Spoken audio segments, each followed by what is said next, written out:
Well, hello everyone. It is Chelsea, and this is the first edition of Thursday Tips. Sometimes I'll give you hacks for in the kitchen, like today, and then other days cooking ideas and things that maybe will save you money and time. So I've got 10 things to share with you, and so let's get started. I'm going to start with this. The first thing, aprons. You can pick one up for less than $10 and they absolutely save your clothes. So having an apron, and this is my go-to, so it's kind of stained and used, but this is the one that I cook in all of the time. Definitely has saved some really nice shirts and dresses and things like that. So you want to have that. The other thing is, why not add some sort of container? A lot of people call them the garbage bowl, but we use ours for compost. And I actually picked it up. This is like a cookie container or a flour container.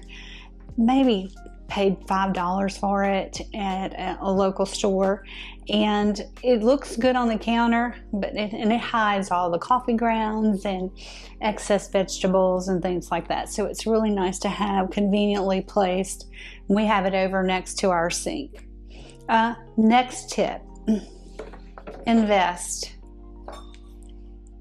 in measuring cups. You need glass ones for liquids, and you need stainless steel or plastic, something like that. I would go stainless because it'll last a lifetime, but you need these for dry ingredients.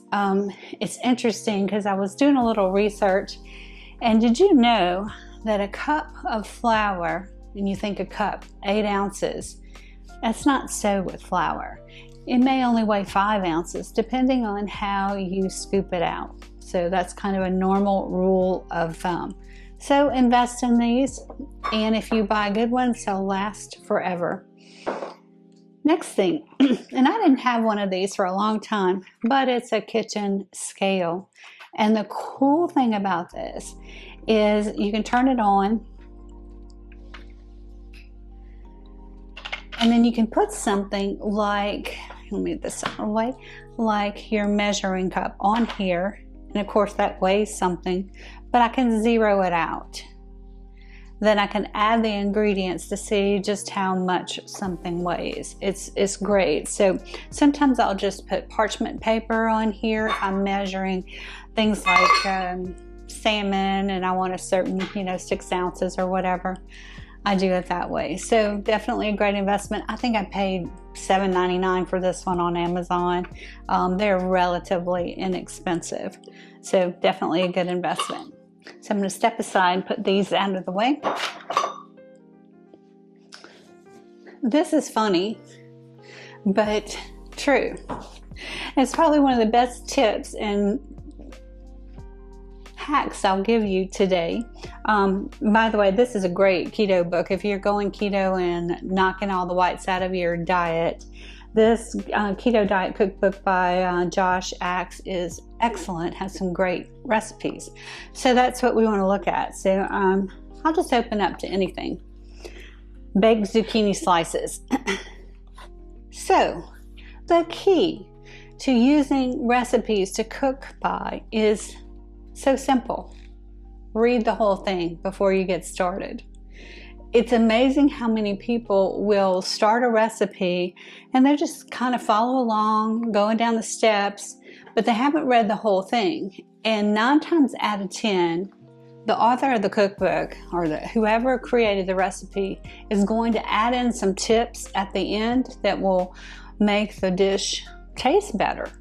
So I have made it a practice before I cook anything is I read the whole thing, make sure I have all the ingredients, so I'm not having to turn the oven off and go run to the store to get whatever I forgot.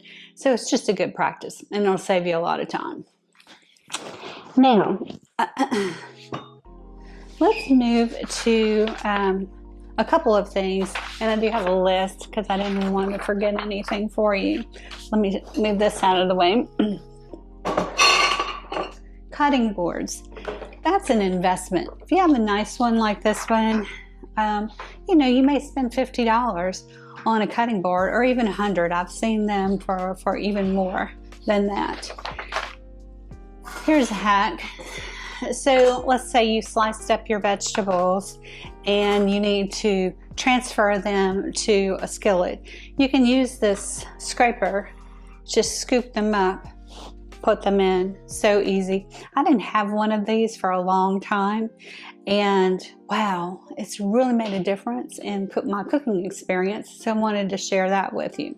If you don't have one of those and you're using your knife, so you chopped everything up, instead of using this sharp side to scrape, flip your knife over, use the dull edge, and use that to scrape things into a plate and then to your skillet. That way you don't dull your knife. Very good.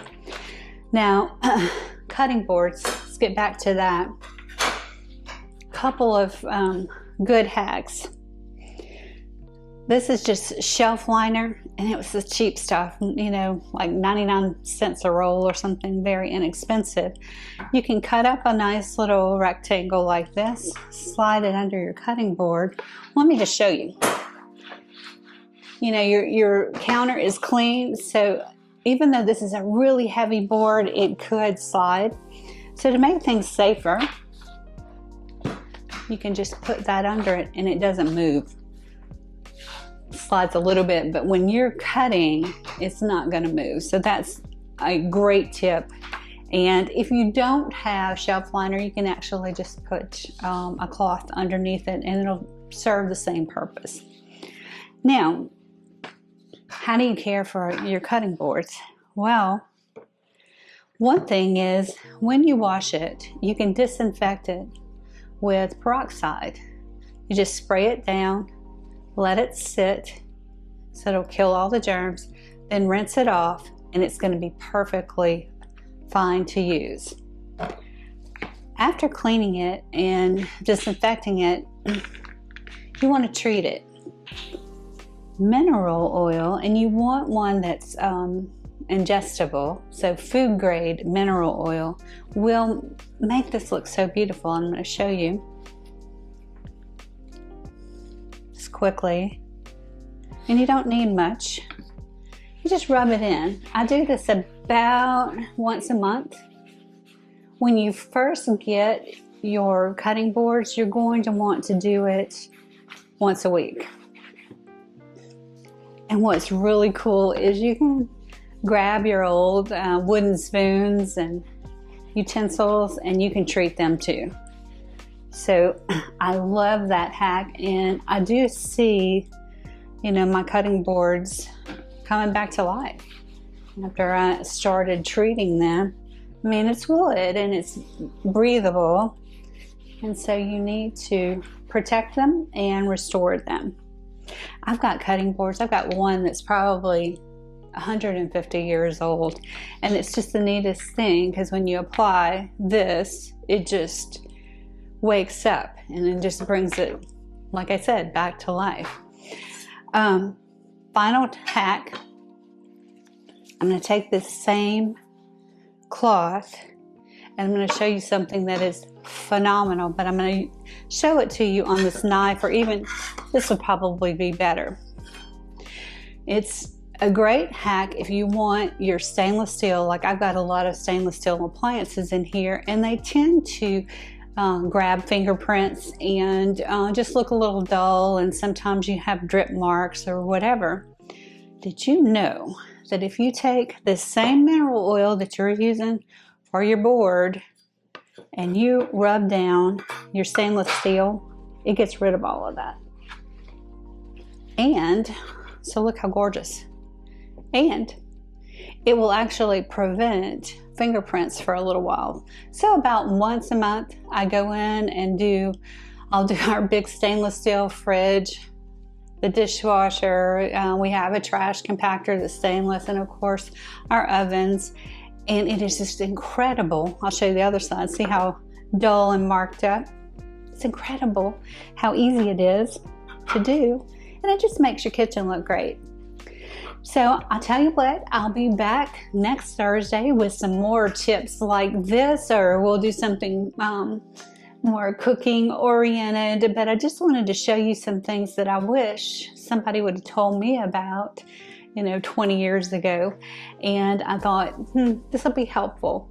So leave your comments below, and if you have a favorite kitchen hack or tip that you want to share, by all means, share it with our community. Thanks for watching, and I will see you next time.